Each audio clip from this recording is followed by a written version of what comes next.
Muy buenas noches para todos, bienvenidos. Estamos en una nueva clase de esta materia Reino. Nos toca compartir con Sergio Tarragona, así que para mí es un privilegio poder hoy servirles y compartir con ustedes.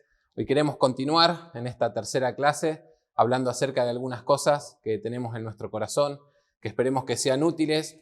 Y hoy, aparte de enseñar, me gustaría poder ayudarte a entender algunas cosas, ¿sí? Antes de dar inicio con esta materia que vamos a compartir hoy, me gustaría decirte que la Biblia de por sí sola se explica, ¿sí? Vieron que hoy en día tenemos muchísimos tipos de interpretaciones y búsquedas y teologías y líneas y corrientes teológicas, y yo soy partidario de que la Biblia se explica a sí misma con todo lo que ella contiene, ¿sí? Cuando estudiamos acerca de un tema, cuando tratamos de trabajar en algo puntual, yo te aseguro que la Biblia se responde por sí sola. Por eso es importante que en estos cursos todos nosotros podamos aprender a profundizar en las Escrituras, ¿sí? Si nosotros solamente nos quedamos con las cosas que aprendemos en algún estudio bíblico, en alguna administración o antes cuando podíamos estar todos juntos en un lugar congregándonos, yo te aseguro que eso no alcanza para que nosotros alcancemos la profundidad que estamos necesitando. Así que yo hoy quiero usar y mostrarte, no solamente tratar de compartir algo con vos, sino mostrarte esto que te estoy diciendo, cómo la Biblia se explica a sí misma. Así que hoy quisiéramos compartir, continuando con lo que Sergio vino hablando en la última clase. Vamos a hacer un pequeño repaso rápido. Sergio en la primera clase nos estuvo hablando acerca de que Yeshua es el reino. Creo que eso es algo que a todos nos quedó fijo, ¿sí? Yeshua es el reino, nos habló de la multiplicación y nos habló del sistema de maldición versus el sistema del reino, podríamos decir, ¿no? Esa fue nuestra clase número 1. Espero que les haya ido bien en los cuestionarios. Yo también aproveché y lo hice, me fue muy bien.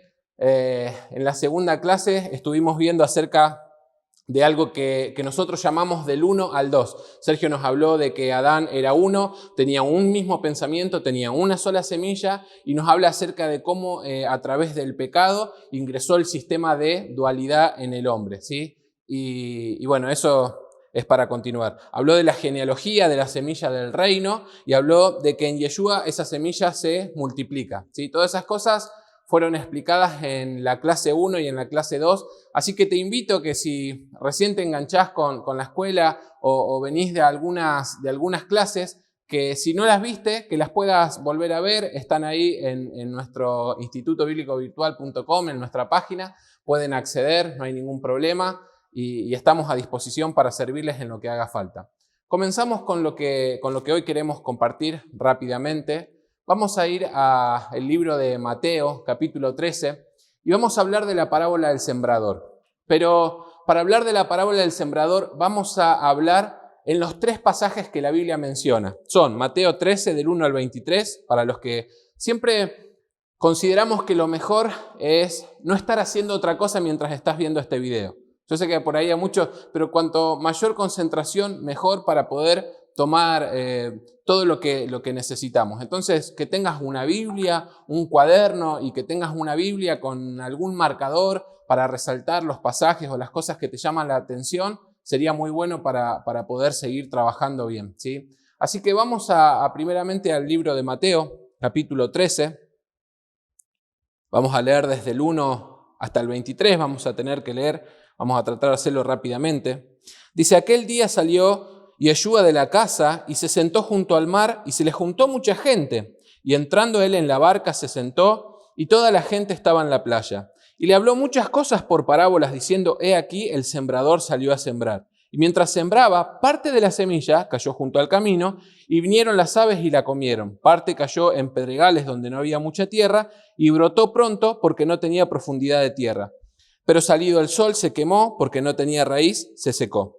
Y parte cayó entre espinos, y los espinos crecieron y la ahogaron, pero parte cayó en buena tierra y dio fruto, cual al 100, cual al 60 y cual al 30 por uno. Esto es algo que Sergio explicó en las clases pasadas. El que tiene oídos para oír, oiga.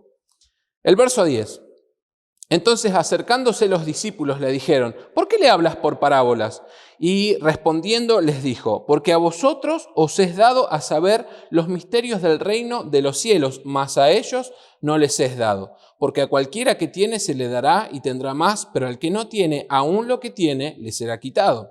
Por eso les habló por parábolas, porque viendo no ven y oyendo no ven ni entienden. De manera que se cumpla en ellos la profecía de Isaías que dijo: de oído oiréis y no entenderéis, y viendo veréis y no percibiréis. Se ha engrosado, porque el corazón de este pueblo se ha engrosado, y con los oídos oyen pesadamente y han cerrado sus ojos, para que no vean con los ojos y oigan con los oídos y con el corazón entiendan y se conviertan y yo los sane. Pero bienaventurados vuestros ojos porque ven y vuestros oídos porque oyen. Porque de cierto os digo que muchos profetas y justos desearon ver lo que veis y no lo vieron, y oír lo que oís y no lo oyeron.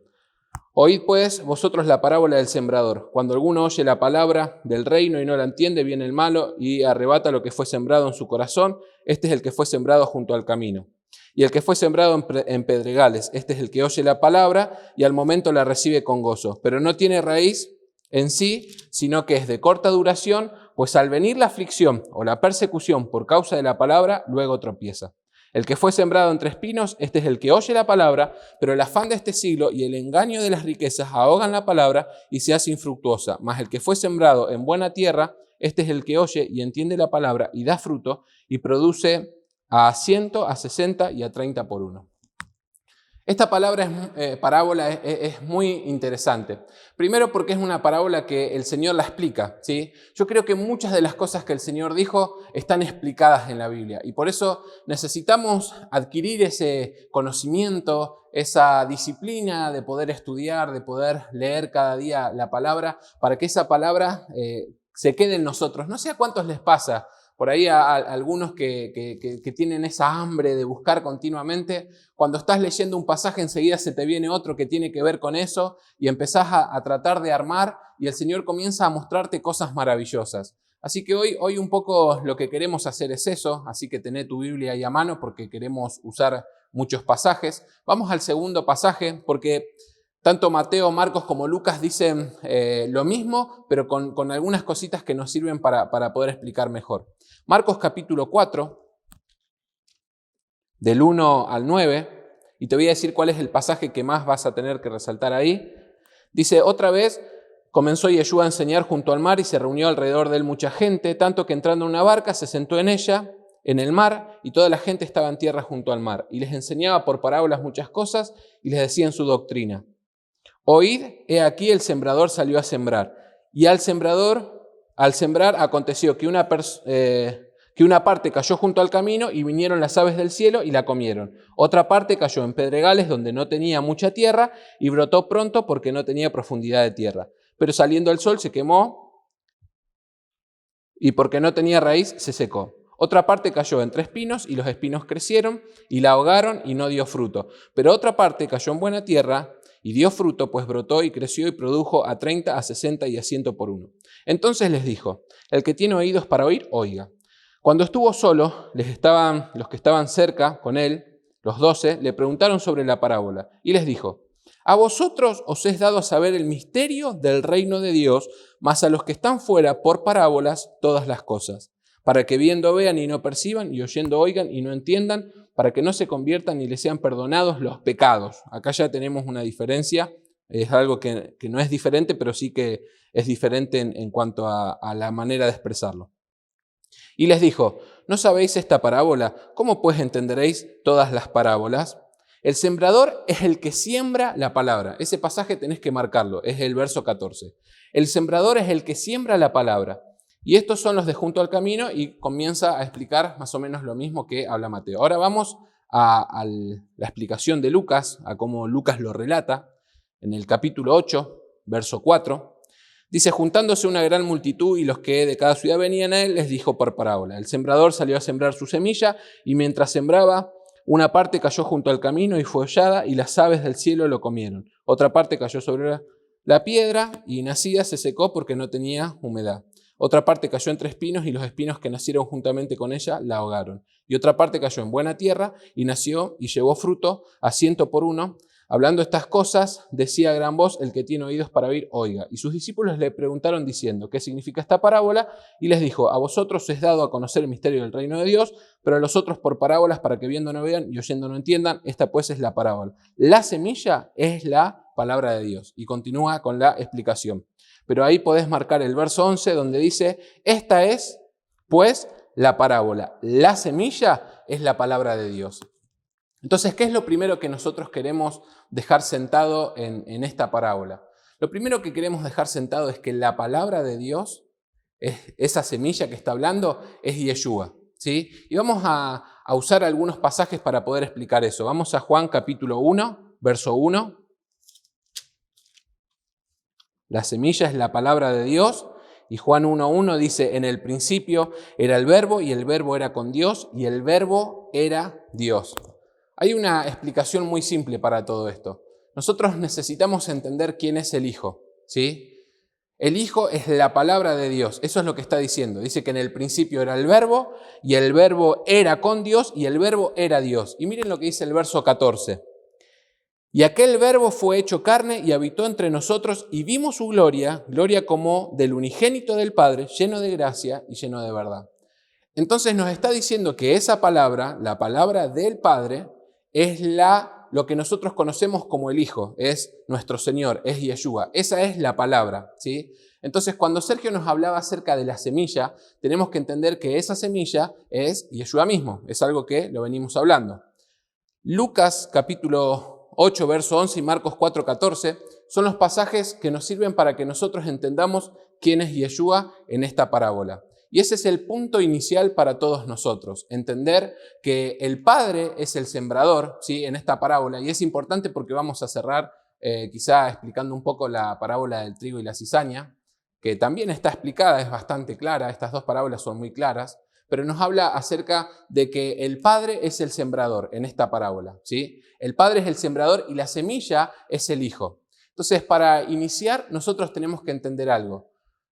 Lo que nos está diciendo esta parábola, primeramente, es que el Padre sembró al Hijo en la tierra.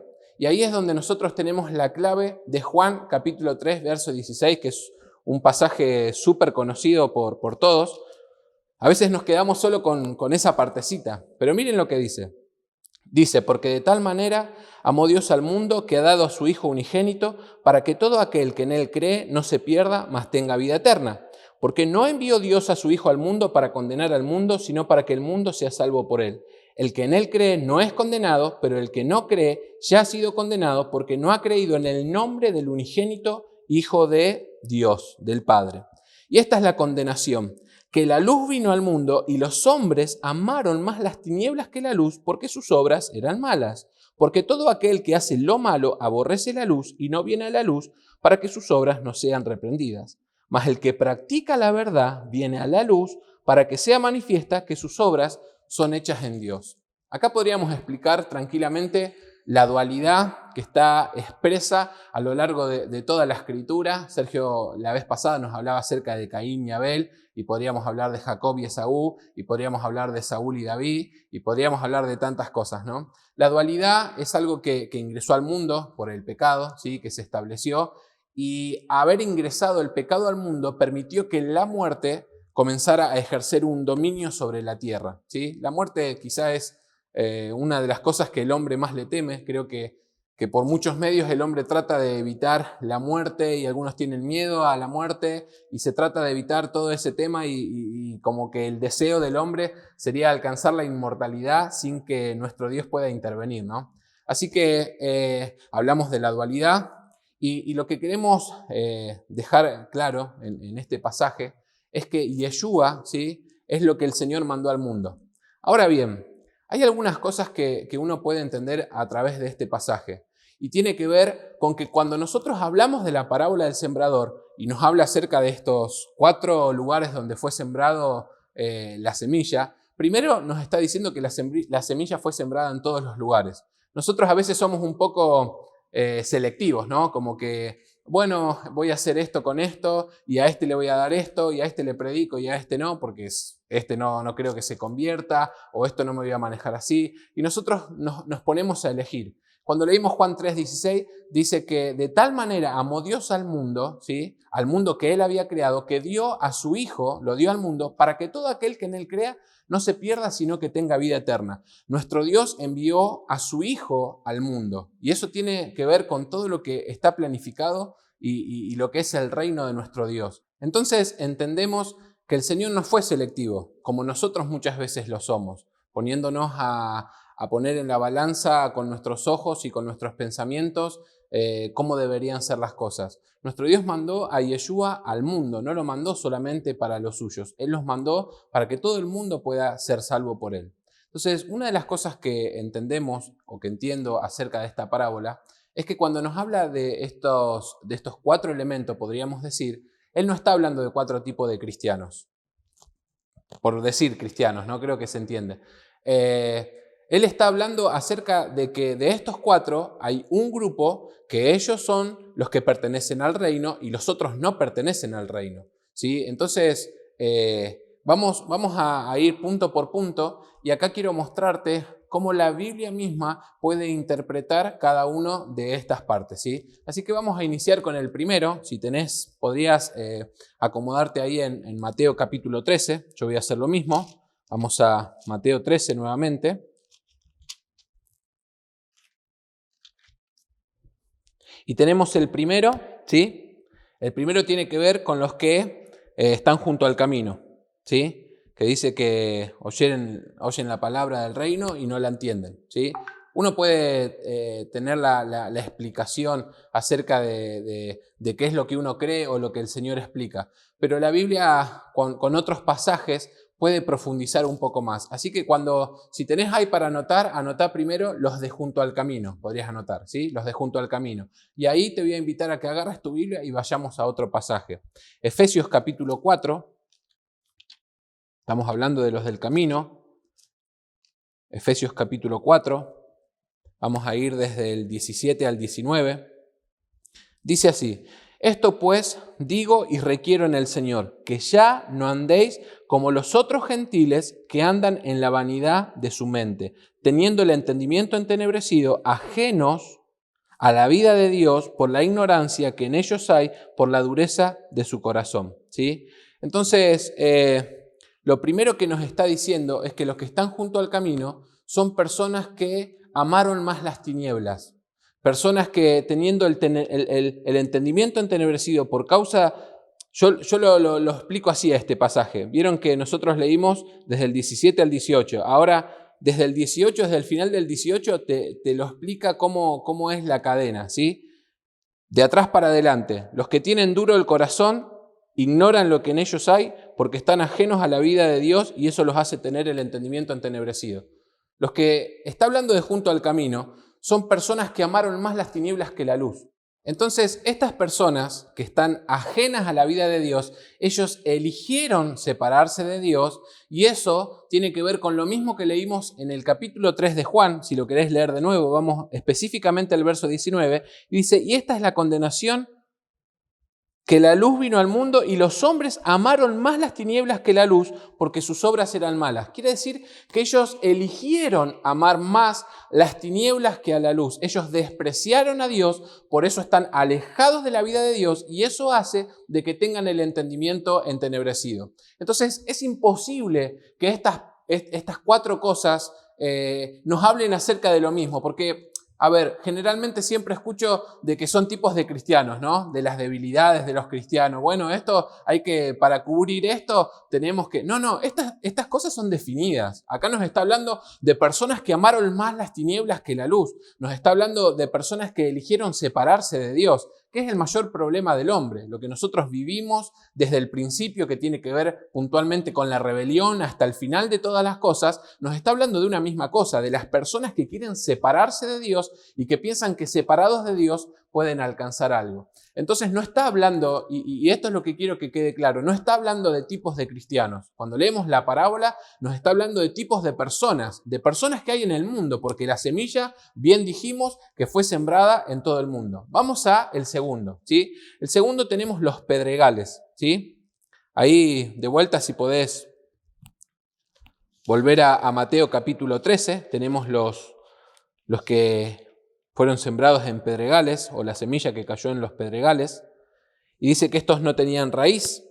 El verso 20 dice, este es el que oye la palabra, al momento la recibe con gozo, pero no tiene raíz en sí, sino que es de corta duración, pues al venir la aflicción o la persecución por causa de la palabra, luego tropieza. ¿Qué es lo que nosotros entendemos?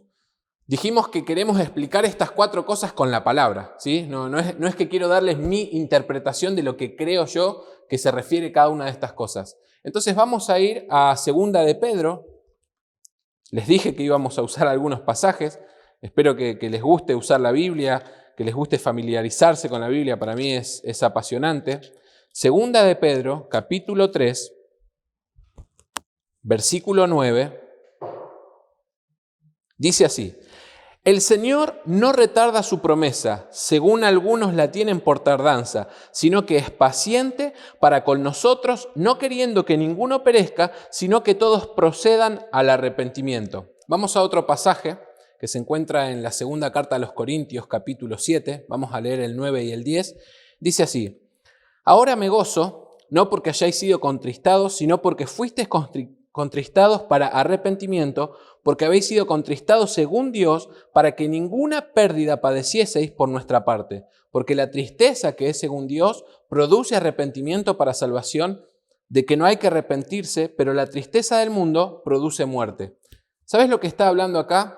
Cuando está hablando de los pedregales, está hablando de las personas que no se arrepienten, de las personas que dicen, bueno, sí, me parece interesante, esto está bueno, pero no se arrepienten. Y fíjate lo que dice Pedro. Pedro dice que las tribulaciones, que las aflicciones tienen que ver con que Dios quiere que todos procedan al arrepentimiento. Es decir, que todo lo que nosotros estamos viviendo, todo lo que vivimos desde el inicio, todas las aflicciones que pasaron nuestros antepasados y las que nos va a tocar atravesar a nosotros, tienen que ver con que el Señor quiere que las personas se puedan arrepentir. Él está dando tiempo para que las personas puedan arrepentirse, ¿sí? Y esa es una tarea donde nosotros encajamos perfectamente con la predicación de nuestro evangelio. Y ahí es donde hay algunas doctrinas donde se comienza a hacer como un enredo, ¿no? Acerca de la predestinación. Si el Señor ya predestinó a los que iban a ser salvos, entonces ¿para qué predicamos? Y hay muchas discusiones teológicas con respecto a eso. Yo quiero decirte una cosa.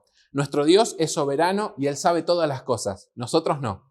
Nosotros no somos Dios. Nosotros no sabemos quién va a ser salvo y quién no. Nosotros no sabemos quiénes están anotados en el libro de la vida o no. Nuestra tarea es predicar el evangelio con tantas ganas, con tanto fervor, o como pedían los discípulos, o como pedía Pablo mismo. Yo quiero que oren por mí, yo quiero que oremos juntos para que con denuedo podamos hablar de la palabra, del mensaje de salvación, del evangelio del reino que fuimos llamados a predicar. Porque las personas pueden arrepentirse, es el deseo de Dios que las personas se arrepientan. Y por eso decíamos que es algo que nos compete a nosotros, donde nosotros llevamos el mensaje para que las personas puedan escuchar y muchas personas que el Señor ya había destinado, que ya estaban inscritos en el libro de la vida, van a volverse de su mal camino, como lo hicimos nosotros en algún momento, y van a pertenecer al reino de nuestro amado Señor, ¿sí? Así que las tribulaciones tienen que ver con que nosotros manifestemos arrepentimiento, ¿sí? Es algo que tenemos que entender. Las tribulaciones son para que nosotros podamos arrepentirnos. Eso es lo que explica Pablo en Corintios, ¿sí? Él está diciendo, hey, gente, lo que yo quiero es que ustedes entiendan que yo no quiero contristarlos, no quiero ponerlos mal porque a mí se me da la gana. Yo quiero que eso a ustedes les pese, les duela, los movilice. Si ustedes continúan leyendo lo que dice Pablo en Corintios, van a entender mejor. Pero él dice, yo quiero que ustedes sean movilizados, que ustedes no los estoy acusando, no los estoy castigando, estoy permitiendo esto para que ustedes puedan arrepentirse de todo esto. Y Pablo estaba feliz porque los corintios habían procedido al arrepentimiento en cuanto a muchas conductas que ellos estaban teniendo. Entonces, lo que estamos hablando en los pedregales, estamos hablando de las personas que eligen no arrepentirse, ¿sí? Se está refiriendo a ellos, ¿está bien? Entonces seguimos afirmando lo mismo. No está hablando de un tipo de cristiano, ¿sí? Está hablando de personas en el mundo porque la semilla fue dada a todo el mundo, ¿sí? Y vamos al número 3. Tenemos los espinos, ¿sí? Que tiene que ver con el afán y con el engaño de las riquezas. Vamos a ir a la primera carta de Juan, cerquita ahí de lo que leímos de Pedro. Primera carta de Juan, capítulo 2, verso 15 al 17. Dice así: no améis al mundo ni las cosas que están en el mundo. Si alguno ama al mundo, el amor del Padre no está en él, porque todo lo que hay en el mundo, los deseos de la carne, los deseos de los ojos y la vanagloria de la vida, no proviene del Padre, sino del mundo. Y el mundo pasa y sus deseos, pero el que hace la voluntad de Dios permanece para siempre. ¿Sí? Estos tres componentes son los mismos que aparecen en el principio cuando Adán y Eva cometen ese error. Los deseos de la carne, los deseos de los ojos y la vanagloria de la vida, lo que la serpiente le había prometido. No vamos a profundizar en eso, lo podés leer, pero son los mismos tres componentes. Entonces, como te dije al principio, la Biblia se explica a sí misma. Hay cosas que nosotros necesitamos simplemente conocer la Escritura. Últimamente, con mucha gente que uno va conociendo y trabajando, uno se encuentra que hay muchas preguntas que están respondidas en la Biblia. Eso a mí personalmente me genera una preocupación de que nosotros queremos que alguien nos responda cosas que están escondidas acá en la Escritura. La mayor solución que nosotros tenemos está al alcance de nuestra mano, no está al alcance de un YouTube o de Google o de una llamada telefónica a alguien. No estoy diciendo que eso está mal si eso suma. Estoy diciendo que nosotros necesitamos en nuestro interior que la palabra de nuestro Dios pueda fluir para que nosotros podamos encarnarnos en Él y Él en nosotros, ¿sí? Así que te animo para que sigas investigando, estudiando, para que agarres tu Biblia y puedas continuar profundizando. Seguimos igual con nuestro tema. Hablamos de los espinos, vamos a otro pasaje, vamos a Colosenses. No les mentí, les dije que íbamos a usar mucho la Biblia, así que estoy tranquilo, espero que no los esté mareando mucho. Colosenses capítulo 3, dice así: si pues habéis resucitado con Cristo, buscad las cosas de arriba donde está Cristo sentado a la diestra de Dios. Poned la mira en las cosas de arriba y no en las de la tierra. Y Mateo 6:24 ya no lo vamos a buscar para no ocupar mucho tiempo, pero nos habla acerca de que no podés servir a dos señores, ¿sí? No podés servir a Dios, a nuestro Señor, y a Mamón o a las riquezas, que está hablando exactamente de lo mismo, ¿sí? Entonces lo que nos está hablando es acerca de la naturaleza del mundo. Cuando nosotros hablamos de reino, como nos dijo Sergio, no podemos hablar de reino y esperar que el reino se manifieste si nosotros estamos bajo el sistema de Génesis 3.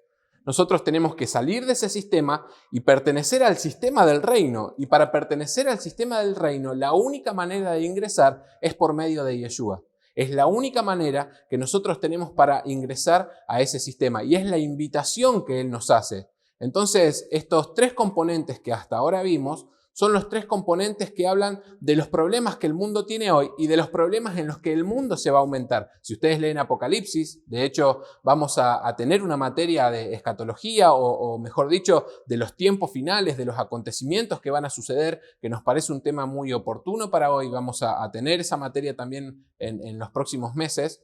Pero cuando vos vas a Apocalipsis, vas a ver que suceden cosas muy fuertes y que la Biblia dice así: y aún así ellos no se arrepintieron.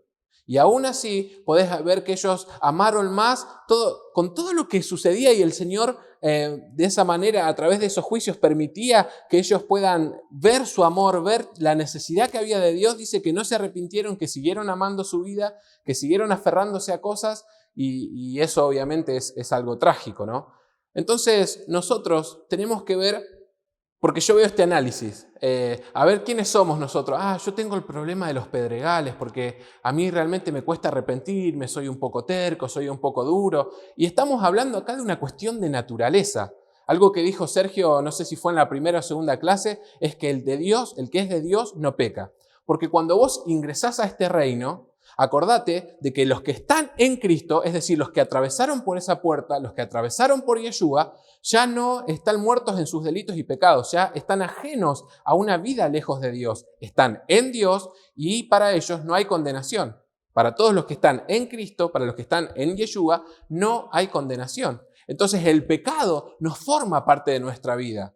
Cuando nosotros hablamos de los pecadores y hablamos de un mensaje de arrepiéntanse porque el reino de los cielos se ha acercado, ese mensaje es para las personas que todavía no ingresaron al reino. Pero las personas que ingresaron al reino no son pecadores. Y ahí podríamos debatir acerca de lo que es el pecado y cuál es la naturaleza pecaminosa. Y eso Romanos 5, 6, 7 y 8 nos explica perfectamente cómo fue el ingreso del pecado, cómo el Señor trae la restauración y cuál es la manera de vivir en este nuevo tiempo en nuestro Señor. Lo explica bien. Él dice, los que viven en el Espíritu, los que no viven conforme a la carne y viven conforme al Espíritu, son los que practican mi ley, son los que practican mi verdad. Entonces nosotros tenemos que saber si pertenecemos o no al reino. No hay términos medios. No es, bueno, yo pertenezco al reino, pero también pertenezco a los que están junto al camino. No hay manera. No, yo pertenezco al reino, pero también tengo un problema con las cosas materiales. Estoy muy aferrado y tengo mucho temor de perder cosas. Y hablamos de tantas cosas que no pertenecen a nuestro reino. Entonces, podríamos hablar de que una cosa es ir creciendo, es ir muriendo cada día a las cosas que nos impiden acercarnos más al Señor.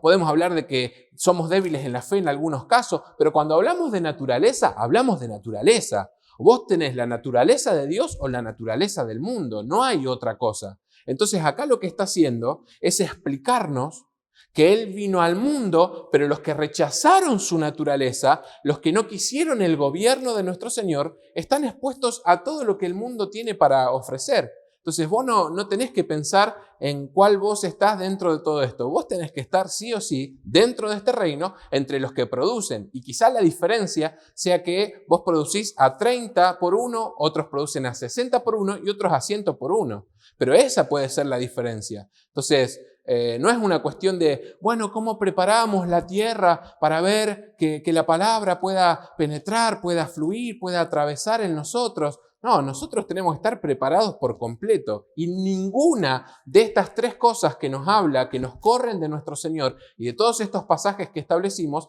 pueden estar en nosotros, ¿sí? Yo te pido que ahí donde estás puedas tomarte 30 segundos, pero para meditar. Y si querés, después podés, no sé, tomar un vaso de agua, hacerte un café rapidito y volvemos. Pero yo quiero que te tomes 30 segundos nada más para poder meditar en esto. Y si vos alguna vez pensaste, cuando leíste acerca de este pasaje y pensaste en que, bueno, sí, a mí me cuesta, yo creo que si me tengo que colocar en alguno, me colocaría entre los espinos, porque a mí esto me cuesta. No, yo en los pedregales, no, yo en los que...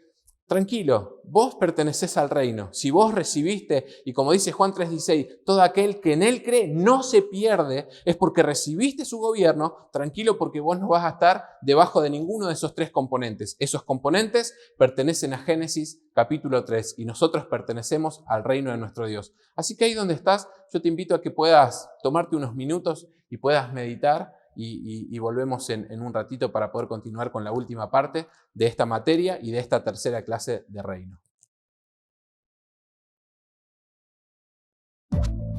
Inscribirte en el Instituto Bíblico Virtual es muy sencillo. Solamente tenés que ingresar al sitio web del instituto en tu computadora o celular escribiendo www.institutobiblicovirtual.com en tu navegador de internet. Luego buscas el botón Inscribite ya y podés registrarte con tu cuenta de Facebook o Gmail. ¡Listo! Ya estás registrado en el instituto. Instituto Bíblico Virtual. Una nueva manera de estudiar. Continuamos. Espero que hayas tenido unos buenos segundos o minutitos ahí pudiendo hacer una introspección, reflexionando un poco sobre esto. Si hay alguna pregunta, ya sabes, la podés escribir ahí. Estamos para responderte, para ayudarlos a todos. Esto es una escuela, estamos para aprender juntos, ¿sí? Vamos con nuestra segunda y última parte, donde vamos a hablar de la parábola del trigo y la cizaña, que es otra parábola que está explicada. Es a continuación de lo que venimos leyendo. Vamos al verso 24. Dice, les refirió otra parábola diciendo, el reino de los cielos es semejante a un hombre que sembró buena semilla en su campo, pero mientras dormían los hombres, vino su enemigo y sembró cizaña entre el trigo y se fue. Y cuando salió la hierba y dio fruto, entonces apareció también la cizaña. Vinieron entonces los siervos del padre de familia y le dijeron, Señor, ¿no sembraste buena semilla en tu campo? ¿De dónde pues tienes cizaña? Él les dijo, un enemigo ha hecho esto. Y los siervos le dijeron, ¿quieres pues que vayamos y la arranquemos? Él les dijo, no sea cosa que al arrancar la cizaña, arranquéis también con ella el trigo. Dejad crecer juntamente lo uno y lo otro, hasta la siega, y al tiempo de la siega yo diré a los segadores, recoged primero la cizaña y atadla en manojos para quemarla, pero recoged el trigo en mi granero. A partir del verso 36 tenemos la explicación donde nos dice entonces, despedida la gente, entró Yeshua en la casa y acercándose a él sus discípulos le dijeron, explícanos la parábola de la cizaña del campo. Respondiendo les dijo, el que siembra la buena semilla es el Hijo del Hombre. Y acá ya tenemos la primera diferencia. Porque en la primera parábola que vimos, en la parábola del sembrador, el que siembra la semilla es el Padre. El Padre siembra la semilla y la semilla, que es la palabra de Dios, que es el Hijo, que fue sembrado en el mundo, nosotros tenemos esos dos componentes resueltos. El sembrador es el Padre, la semilla es el Hijo. Pero en esta nos dice que el Hijo del Hombre es el que siembra la buena semilla. Acá ya el sembrador no es el Padre, acá él ya fue sembrado en el mundo, ya inicia todo el proceso. Podríamos hablar que la primera parábola que leímos está vinculado a lo que fue el pasado, antes de que el Señor se establezca en la tierra, antes del mensaje de Juan el Bautista, cuando él decía, arrepentidos, el reino de los cielos se ha acercado. Entonces, cuando nos está hablando de esta parábola, ya nos está hablando del accionar de su Hijo. Acá el que sale a sembrar la buena semilla es el Hijo. Y el Hijo siembra la buena semilla, y si vos continúas leyendo, dice que el campo es el mundo, la buena semilla son los hijos del reino, y las cizañas son los hijos del malo. Acá, la buena semilla, que es la palabra de Dios, ya no es el Mesías, ya no es el ungido, sino que Él ahora nos permitió a nosotros, nos habilitó a nosotros a que nosotros seamos la buena semilla. Y esto tiene que ver con ese cambio de naturaleza. Ustedes vieron cuando el Señor se encuentra con Nicodemo, que Nicodemo viene de noche, dice la Biblia, para que nadie lo vea. Quizá tenía algunas intrigas, pero decía, no quiero que nadie me vea porque yo estoy con otra gente. Y el Señor le dice a Nicodemo, de cierto te digo que el que no nace del agua y del Espíritu no puede ver el reino. Entonces, cuando hablamos de reino, hablamos de un cambio de naturaleza. Y esa es la multiplicación de la semilla,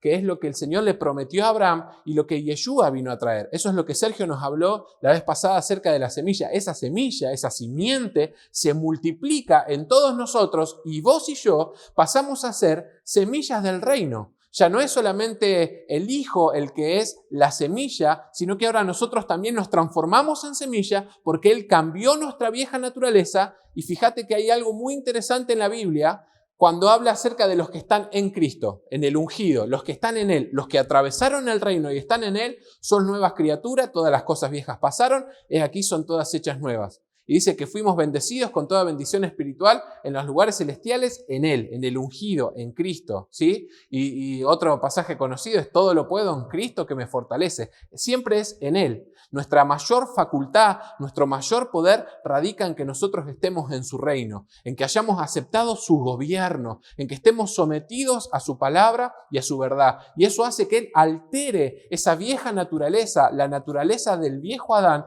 Él nos altera para que nosotros seamos una buena semilla. Y ahí tenemos toda la explicación de las cosas que van a suceder en los últimos tiempos. Cómo van a suceder todas las cosas. Nosotros estamos en el mundo y, ¿sabés? La palabra fariseo significa separatista, ¿sí? Los fariseos eran los que separaban, ¿sí? No querían mezclarse con nadie y eran especialistas en separar, ¿sí?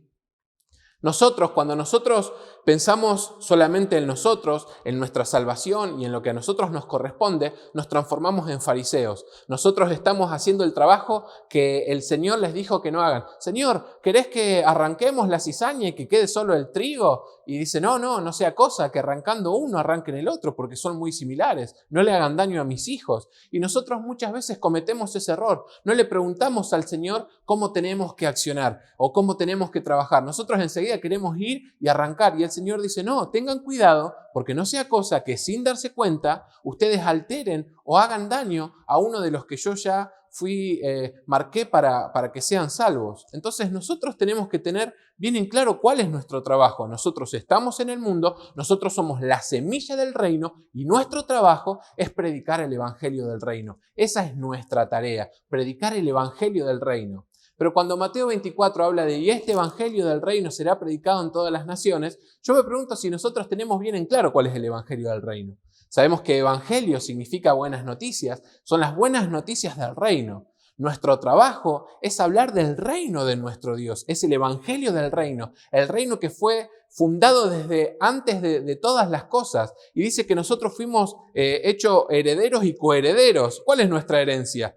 El dinero que el Banco Mundial ya no va a poder usar. ¿Cuál es nuestra herencia? Nuestra herencia es el reino. Y el reino va a estar establecido sobre la tierra y nosotros vamos a gobernar, y las cosas que el Señor le dijo a Adán acerca de ejercer ese dominio y ese gobierno, nosotros lo vamos a usar porque el reino de nuestro Dios está hoy en nosotros, pero pronto ese reino va a ser establecido en toda la tierra. Nosotros vamos a trabajar juntamente con Él para traer toda esa reforma y vamos a vivir en un nuevo cielo y en una nueva tierra. Así que yo te animo para que vos puedas entender lo importante que es que vos prediques este evangelio, que vos no te dediques a juzgar, que no te dediques a andar viendo quién hace mal las cosas. Oh, no, esto no me gusta. No, para mí la doctrina es esta. No, para mí esto funciona de esta manera. Y nos ponemos nosotros a jugar un papel que el Señor no nos mandó a jugar. Nosotros tenemos que entender que somos la semilla del reino y que nuestro trabajo es bendecir a otros, es tratar de que ellos puedan volverse al Señor, y los otros, los que no creen en el Señor,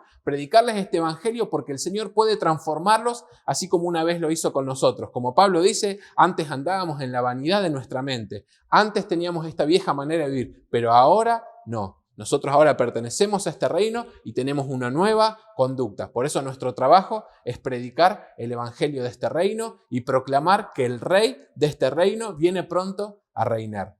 Entonces, hay algo que en esta parábola a mí me suena muy interesante. Últimamente, escuchando, trabajando, indagando acerca de los tiempos que estamos viviendo, yo vi que las personas hablan mucho acerca del reino de las tinieblas y como que le dan como más poder del que quizá tiene, ¿no? El único poder que tiene es por la caída del hombre y todo lo que sucedió, y hablamos de que el dominio de la muerte comenzó a funcionar. Pero hay una realidad que nos marca esta parábola del trigo y la cizaña, y la realidad es que no existen dos reinos. Porque últimamente escuché, no, porque el reino de las tinieblas, gente, si nosotros habláramos del reino de las tinieblas, estaríamos diciendo que Satanás es rey. Satanás no es rey de nada, él no tiene trono, él no tiene un reino. Entonces, cuando nos dice que el mundo es el campo y dice que la cizaña y el trigo están juntamente en el mundo, lo que nos está diciendo es que el reino es uno solo. Ellos no tienen, acá no hay una guerra de reinos. Sería imposible que haya una guerra de reinos. Acá lo que hay, el problema que nosotros tenemos, es la rebelión de algunos. Es la rebelión de las naciones que quizás podemos citar Salmos capítulo 2. Esa es la rebelión que vemos desde el principio del mundo, es la rebelión que vemos en la Torre de Babel, es la rebelión de las naciones que vemos a los profetas continuamente profetizando a las personas que querían vivir una vida lejos de Dios. Esa es la rebelión de los hombres, pero no existen dos reinos. Ellos nunca pudieron formar un reino. El reino es uno solo. Entonces yo quiero invitarte para ir cerrando todo esto a Colosenses capítulo 1, que nos explica muy bien esto. Colosenses capítulo 1 dice así, el verso 13, dice, el cual nos ha librado de la potestad de las tinieblas y trasladado al reino de su amado Hijo. ¿Sí? ¿Qué es lo que nos está diciendo? Que las tinieblas no tienen reino. Nosotros podemos hablar de la potestad de las tinieblas, que todo lo que está lejos de la vida de Dios, Efesios capítulo 2 dice que el príncipe de la potestad del aire opera en los hijos de desobediencia. Cuando vos te rebelás al gobierno de Dios, vos lo que estás haciendo es someterte al sistema de Génesis 3, y entonces el príncipe de la potestad del aire tiene la autorización de poder ejercer un dominio sobre tu vida. Pero cuando vos te sometés al señorío de nuestro rey, de nuestro ungido que va a venir a reinar pronto, entonces vos sos trasladado al reino de la luz. Pero las tinieblas no son un reino. Ellos tienen quizá potestad hoy y por un poco de tiempo más sobre algunas cosas, pero ellos no tienen reino. Satanás no fue rey, Satanás no es rey ahora y Satanás no va a ser rey jamás. Satanás no está en el infierno, en un trono, como a veces nos imaginamos o nos muestran en las películas, todo de rojo, quizá con un tridente, en un trono y todo fuego alrededor. Satanás tampoco no fue ni va a ser tampoco el rey del infierno. Satanás no tiene absolutamente ningún poder, no tiene ninguna autoridad sobre aquellas personas que pertenecen al reino. Entonces, cuando vos tomás la naturaleza de Dios, porque aceptaste el gobierno del Señor, entonces las tinieblas no tienen autorización ni poder para venir a hacer algo contra vos. Espero que se entienda esa parte y cualquier cosa, como dijimos, estamos para responder las preguntas. Y ya que estamos en Colosenses, el verso 15 habla del Hijo y dice que Él es la imagen del Dios invisible, el primogénito de toda creación, porque en Él fueron creadas todas las cosas, las que hay en los cielos y las que hay en la tierra, visibles e invisibles, sean tronos, sean dominios, sean principados, sean potestades, todo fue creado por medio de Él y para Él. El Hijo es la expresión de toda la creación. Cuando la Biblia dice que "y dijo Dios", está hablando de que hubo una interacción del Hijo, porque la palabra es Él es el verbo que fue hecho carne. Entonces podríamos hablar de la inmensidad de lo que es nuestro Señor, de cómo Él siendo Dios tomó forma de siervo. Podríamos hablar de la majestuosidad de nuestro Señor, pero lo que yo quiero que vos hoy te quede asentado en tu corazón es que Él es el único Rey. Él es el único rey que gobierna, Él es el único rey que va a gobernar y nosotros vamos a reinar juntamente con Él. Y hoy nosotros podemos manifestar el reino por medio de la naturaleza que Él nos proveyó a cada uno de nosotros. Entonces, para ir cerrando juntos, vamos a ver ahí cuando el Señor les habla, los discípulos le preguntan por qué hablaba por parábolas, y el verso 11 del capítulo 13 dice: Él respondiendo les dijo: porque a vosotros os es dado a saber los misterios del reino de los cielos, mas a ellos no les es dado. Y si continúas leyendo, se refiere a una profecía, que es la profecía que está en Isaías capítulo 6, si lo querés buscar. Pero lo que él está diciendo es que los misterios les son dados a conocer a ellos. La palabra misterio en el original es musterión, o musterion, con acento en la E. Ahí seguramente vamos a tener la plaquita, que significa cerrar la boca, secreto o misterio, ¿sí? Eso es lo que significa cerrar la boca. Lo que estaba escondido, y podríamos hablar del misterio escondido, ¿no? Es un tema que a mí me apasiona, seguramente lo vamos a hablar cuando hablemos de los últimos tiempos, de los tiempos finales, porque es necesario explicar la relación de Israel y de la iglesia, y el misterio tiene que ver justamente con eso, no es solamente la iglesia, tiene que ver con cómo Él hizo que todas las cosas converjan en Él, en el Señor, ¿sí? Y hizo la paz, ¿sí? Podríamos hablar de los pasajes que Pablo nos explica, pero no es el momento ahora. Pero les dejo ahí para que tengan ganas y cuando nos toque hablar de esto lo hablemos con muchas ganas. Entonces dice que el misterio, lo que estaba escondido, lo que estaba cerrado, porque Él era la palabra, pero mientras la boca estaba cerrado, el misterio no había sido dado a conocer, ese misterio. Pero ahora Él abría su boca y comenzaba a expresar las palabras de verdad, las palabras de vida, y comenzaron a experimentar toda la transformación en ese interior que les permitía de que ellos también se conviertan en semillas del reino. Así como el sembrador salió a sembrar a su hijo, nosotros también nos transformamos en la misma semilla y Él comienza a abrir esos misterios para que nosotros los pudiéramos saber. Y mira estos pasajes, Proverbios capítulo 2, verso 6. Proverbios 2, 6 dice así: porque Yahweh da la sabiduría y de su boca viene el conocimiento y la inteligencia. Él es el que da la sabiduría. Pablo explica que la sabiduría es el Mesías, es el ungido. Lo explica en Corintios capítulo 2 y quizá también el 3 podríamos sumarlo también. Pero él dice que Yahweh da la sabiduría y de su boca viene el conocimiento y la inteligencia. Y mirá lo que dice Colosenses capítulo 2. Ya estamos cerrando. Colosenses capítulo 2. Vamos a leer el 2 y el 3. Dice: para que sean consolados sus corazones, unidos en amor, hasta alcanzar todas las riquezas de pleno entendimiento, a fin de conocer el misterio de Dios, el Padre, y de su ungido, en quien están escondidos todos los tesoros de la sabiduría y del conocimiento. ¿Sabe lo que está diciendo? Que Dios, por medio de su Hijo, dio a conocer y expresó todo el conocimiento, toda la sabiduría, todas las riquezas. Hay un pasaje que dice que el Padre deseó que en Él habitase toda la plenitud. Entonces, nosotros lo que vemos es que en Yeshua, en el poder comer de su palabra, en el poder consumir lo que Él nos habla, lo que Él quiere decirnos, nosotros vamos siendo transformados, Él nos va alterando y todo el conocimiento y toda la sabiduría provienen de Él, están escondidos en Él. Sergio, una de las cosas que nos decía es acerca de estar escondido, de que muchas veces habla de un tesoro que estaba escondido y que cuando uno lo encontró, entonces fue, vendió todo lo que tenía y compró ese campo. Hay algo escondido en nuestro Señor que nosotros tenemos que buscar, nosotros tenemos que procurar, acercarnos al Señor, porque nosotros queremos, claro, que el reino venga, sí, queremos mostrar poder, pero el Señor primero necesita atravesar nuestra vida, necesitamos que Él tome el gobierno de nuestra vida, que Él sea el rey de nuestro corazón, para que luego podamos ser una expresión externa de lo que es el reino. El reino primero es acá, en nosotros, acá es el reino, para luego ser reino en otros lugares. No podemos manifestar reino, ni hablar de reino hacia afuera si primero no tenemos reino en nuestro interior. Y eso significa el reinado de aquel que conoce todas las cosas y que en Él están todas las cosas. Si nosotros nos aferramos a Él, entonces nosotros vamos a poder lograr hacer el trabajo que fuimos encomendados a hacer. Y cerramos con este pasaje. Isaías capítulo 6 es la profecía que utilizan los discípulos que escribieron estas cartas, estos evangelios. Isaías 6, desde el 9 en adelante, dice: y dijo, anda y di a este pueblo, oíd bien y no entendáis, ved por cierto, mas no comprendáis.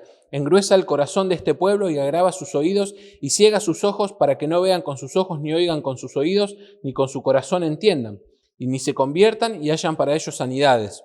Y yo dije, ¿hasta cuándo, Señor? Y respondió Él, hasta que las ciudades estén asoladas y sin morador, y no haya hombre en las casas y la tierra esté hecha un desierto, hasta que Yahweh haya echado lejos a los hombres y multiplicado los lugares abandonados en medio de la tierra. Y si quedare aún en ella 10ª parte, ésta volverá a ser destruida, pero como el roble y la encina, al ser cortados, aún queda el tronco, así será el tronco, la simiente santa. Nos está hablando de esta semilla.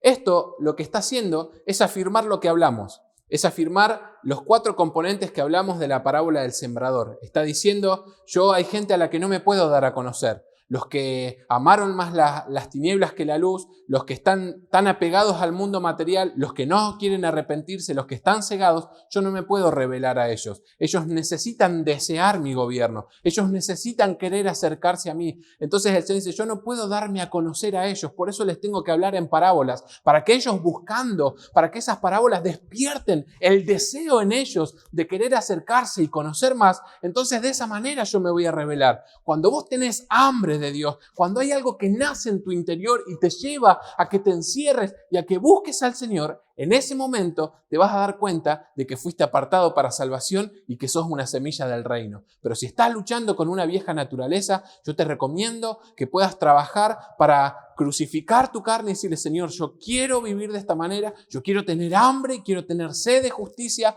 yo quiero que tu reino atraviese mi vida, yo quiero tu gobierno, yo te deseo porque quiero ser como ese tronco que va a quedar y la simiente santa va a perdurar. Y todo lo que nos está diciendo esta profecía de Isaías es que todas esas personas que nosotros vimos en la parábola son personas que van a pasar. El Señor va a generar una limpieza y todas esas personas van a desaparecer y lo que es del Señor va a permanecer. Así que yo te animo para que permanezcas, para que procures, para que sepas que la instrucción que necesitas se encuentra en este libro y que todo lo que vos necesitas, el conocimiento, la sabiduría y todos los tesoros que estás buscando, se encuentran en nuestro Rey, se encuentran en nuestro Señor. Él es la expresión de todo el reino, Él es el reino. Y si vos lo tenés a Él, como dice una famosa canción, lo tenés todo. Y estamos súper de acuerdo con eso, estamos deseosos de que ese Rey se manifieste, pero primero necesitamos que Él se manifieste en nosotros. Así que te bendigo, te agradezco por este tiempo que hemos compartido juntos y estamos atentos para poder responder todas las preguntas que haya. Muchísimas gracias y damos por finalizada esta clase número 3 de esta materia llamada Reino.